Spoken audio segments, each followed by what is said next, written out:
Fala aí galera, beleza? Quem fala com vocês é o Marcos e pessoal, bora pra aula de hoje. Deixa eu te contar só uma situação bem comum que acontece assim, mais ou menos com frequência quando a gente vai programar pro Minecraft.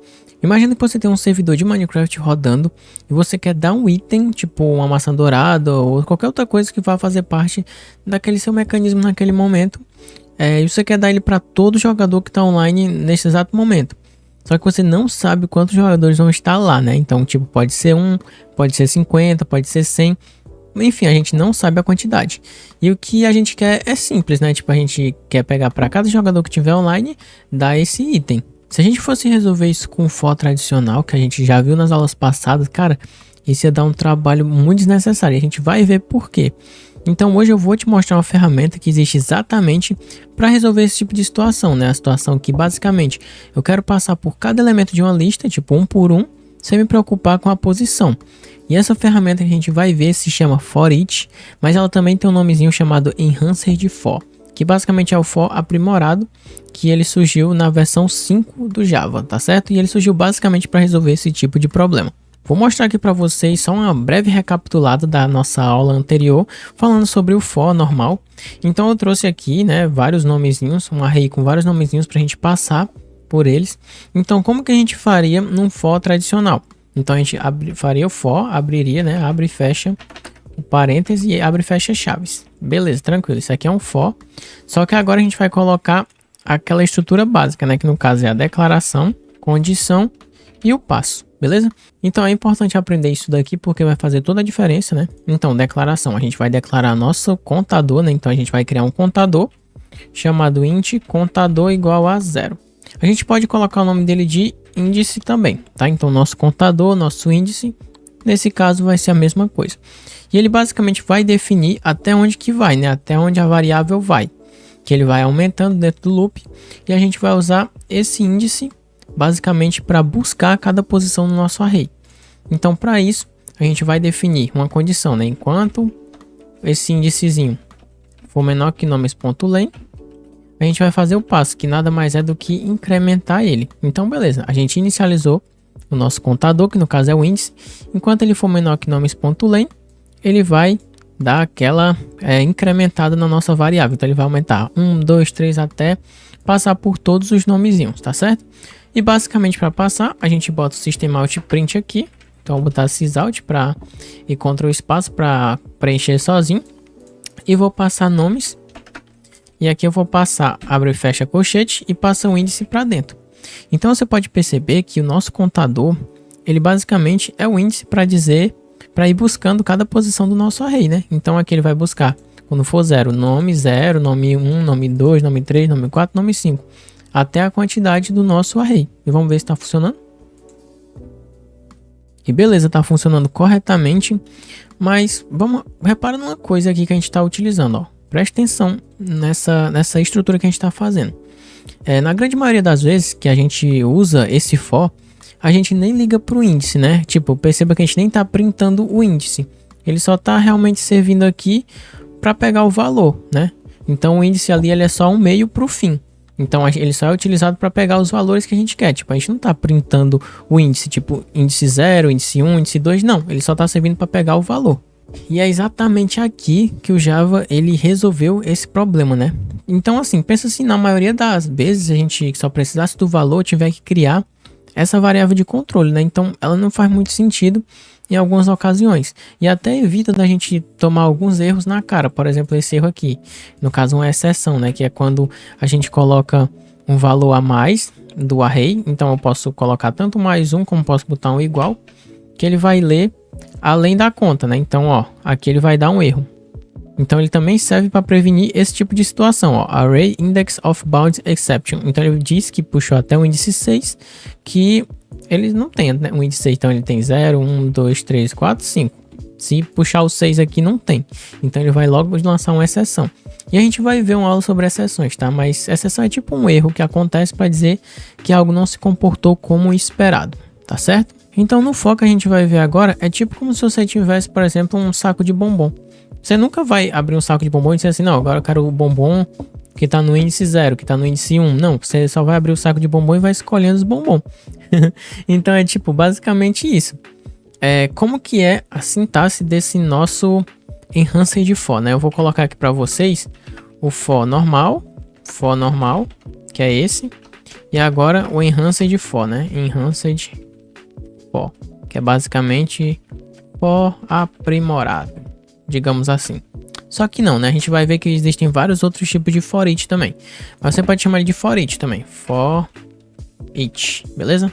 Que aí no caso seria para cada a tradução. Então basicamente como que vai ser a estrutura? Vai ser um for também, abre e fecha parênteses e abre e fecha chaves. No começo aqui a gente vai colocar o tipo que cada elemento que está dentro da coleção ele tem. Então por exemplo aqui, qual é o tipo de cada elemento que tem aqui? Cada elementozinho aqui é uma string, né? Então se eu quisesse passar por aqui eu colocaria string, certo? Agora o segundo é o nome da variável. É aquele que você vai chamar cada elemento enquanto o for passar por ele. Então a gente pode colocar, eu sempre gosto de colocar o nome no singular, né, de uma coleção. Então se aqui é nomes, aqui eu vou colocar nome, já que ele vai pegar cada elemento individualmente. Então eu gosto de pensar nessa variável como nome naquele exato momento, beleza? E o terceiro, a gente coloca os dois pontos para separar da coleção, que no caso pode ser um array, pode ser uma lista, pode ser qualquer estrutura de dados que seja uma coleção, tá certo? E aí a gente passa a coleção para cá, que é a coleção que a gente está trabalhando. E a gente pode até ler dessa forma aqui, ó. Para cada nome do tipo string na coleção nomes, faça tal coisa. Faça algo, perfeito? Então, ajuda muito se você ler dessa formazinha. E aí, se você colocar um sistema outprint aqui dentro, no caso sysout, Ctrl espaço, e passar só o nome, perceba, eu vou até comentar essa linha aqui para não ter problema. Perceba que ele vai imprimir cada nomezinho sem precisar passar o índice. E basicamente esse nome, ele vai ser esse nomes índice aqui, já que ele vai passar por todos os nomes sem precisar informar o índice. Cara, maravilhoso, velho. Maravilhoso, simplesmente muito massa. Então cuidado com essa pegadinha clássica quando a gente está começando a entender de comparar tipo esse nome com esse nomes índice, tá certo? Então muito cuidado. É a mesma coisa, mas aqui não tem um índice, tá? Então é como se ele puxasse direto o valor, beleza? Agora vamos ter muito cuidado quando vamos utilizar o enhancer de for, né? Porque ele é muito bonitinho, poupa linha e tal, é muito mais fácil da gente fazer, mas tem 3 ocasiões que a gente não deve utilizar ele, tá? Que é basicamente, na primeira, quando a gente precisa do índice, tá? Então quando a gente precisa do índice, ele não vai devolver o índice pra gente, então é bem melhor utilizar o for tradicional. No segundo ponto que a gente vai precisar é quando a gente for alterar a coleção enquanto percorre ela, tá certo? Então se você for precisar alterar uma coleção enquanto percorre ela, tipo remover um item da lista dentro do próprio loop, isso dá erro. E você vai perceber que vai ser muito mais fácil você trabalhar com índice quando você for fazer esse tipo de alteração. E o terceiro ponto é quando você precisar andar para trás ou pular, você precisar andar para trás ou pular elementos para voltar. Porque o for each, né, ele só anda para frente, um passo de cada vez, do primeiro até o último. Então ele não vai voltar para trás, tá certo? Então muito cuidado com esses 3 pontos. Mas se basicamente só quiser visualizar, só quiser printar, ele vai ser perfeito para isso, tá bom? E beleza, galerinha, a gente já falou demais. Vamos aqui para o Minecraft para mostrar para vocês como que fica isso na prática. Então vou jogar aqui nosso código e perfeito. Você já está percebendo que eu coloquei um código aqui, mas é porque tinha gravado uma aula e tinha dado errado, não sei porquê, mas tudo bem, não tem problema. Então vamos supor que eu quero, né, fazer aquela situação que eu falei para vocês, pegar todos os jogadores, né, para poder dar um item para eles, ou mandar uma mensagem, sei lá, qualquer coisa.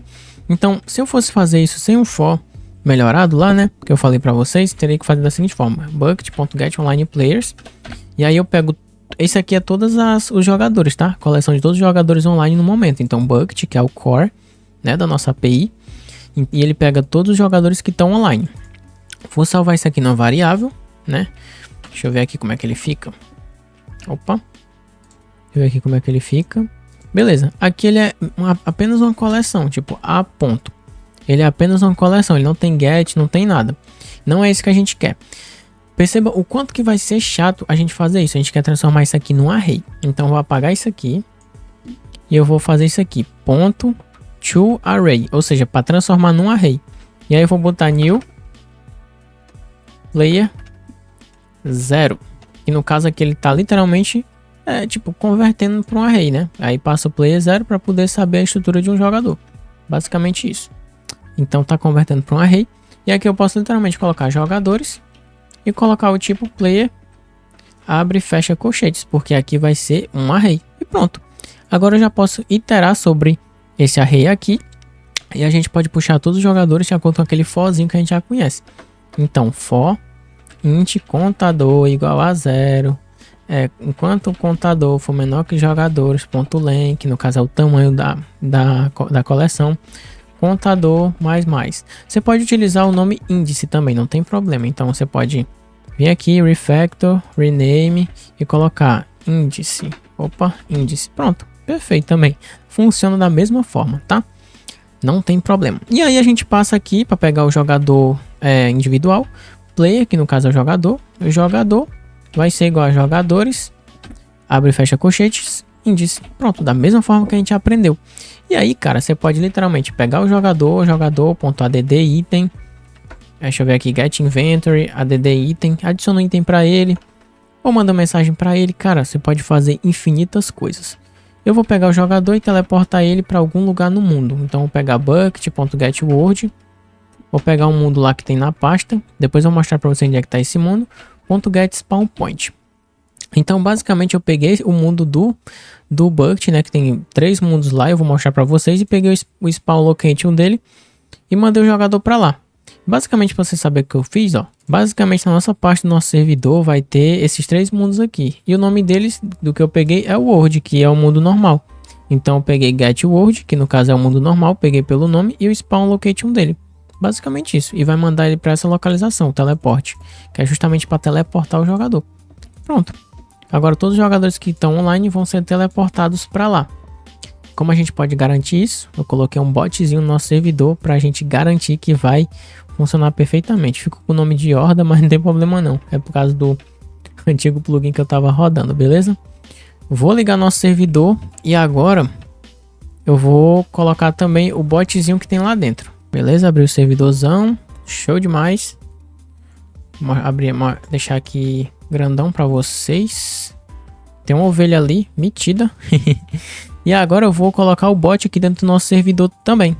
Então vou executar o bot aqui para colocar ele aqui dentro. Aqui o botzão maroto. Vou teleportar ele para cá para vocês verem que realmente vai funcionar. Então, teste bot, teleporta Marcos GR Games. Show. E aí, botzinho, beleza? Mas se eu não me engano, se eu falar o nome dele, ele vai me dar uma resposta. Não. Oi, pronto. Olá, eu sou um bot. Bot metido, mas tem nada não. E basicamente o código que a gente fez era tipo, se der reload no servidor, vai teleportar a gente pro spawn point, né, desse mundo aqui. Então, se der reload, teleportou nós dois pro spawn point desse mundo aqui. Cara, tá funcionando. Vocês viram que teleportou eu e o bot, mas, cara, vamos concordar com uma coisa. Deixa eu só fechar aqui para não sobrecarregar nosso computador, que ele é lentão. E vamos concordar com uma coisa. Esse código tá muito feio, velho. Tá muito feio, não tá bacana. Não tá nem um pouco legal da gente utilizar. E, cara, se a gente tiver que fazer isso sempre para poder fazer nossos códigos, vai ficar muito difícil. Então, vamos transformar isso aqui na versão otimizada, né, cara? Deixa eu comentar isso aqui, que isso aqui tá muito feio. Vocês vão ver como que vai ficar lindo, cara. Basicamente, como que a gente faz? Vai pegar a coleção, como eu ensinei para vocês, Get Online Players. A gente vai salvar isso aqui na variável, então, jogadores. E aí eu posso colocar isso aqui na variável dela, beleza? Agora eu vou colocar o for, então. Para cada tipo individual, aí vai ter a variável nome singular e vai ter a coleção depois. Então, qual é o tipo individual de jogadores? Player, né? Então, player, jogador, vai ser a variável no singular, 2 pontos, jogadores. Cara, maravilhoso, velho, maravilhoso. E olha só o que a gente ainda pode fazer. Pega essa coleção aqui, joga pra cá e tira isso. Cara, perfeito. Ficou muito lindo, velho. Ficou muito melhor do que essa gambiarra aqui feia pra caramba.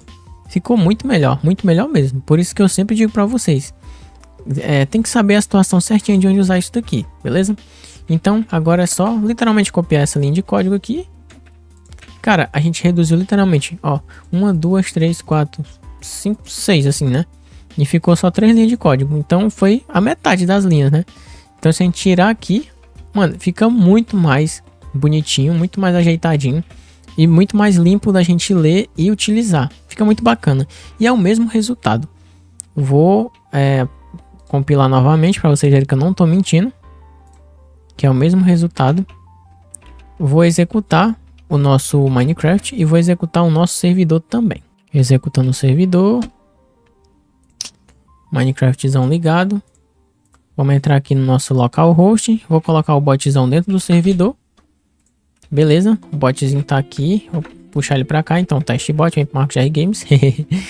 E agora eu vou dar o reload. E basicamente aconteceu a mesma coisa, só que com código muito mais otimizado, beleza? Então, pessoal, eu espero que vocês tenham muito gostado desse vídeo. Espero que vocês tenham entendido também. Qualquer dúvida, por favor, deixa aí nos comentários que eu vou estar esclarecendo todo tipo de dúvida para vocês. Entra aí no nosso Discord também, que tá na descrição do vídeo. E pra gente bater um papo, conversar e fazer parte da comunidade do nosso Discord também. Espero que vocês tenham gostado. Muito obrigado para quem assistiu até aqui e valeu!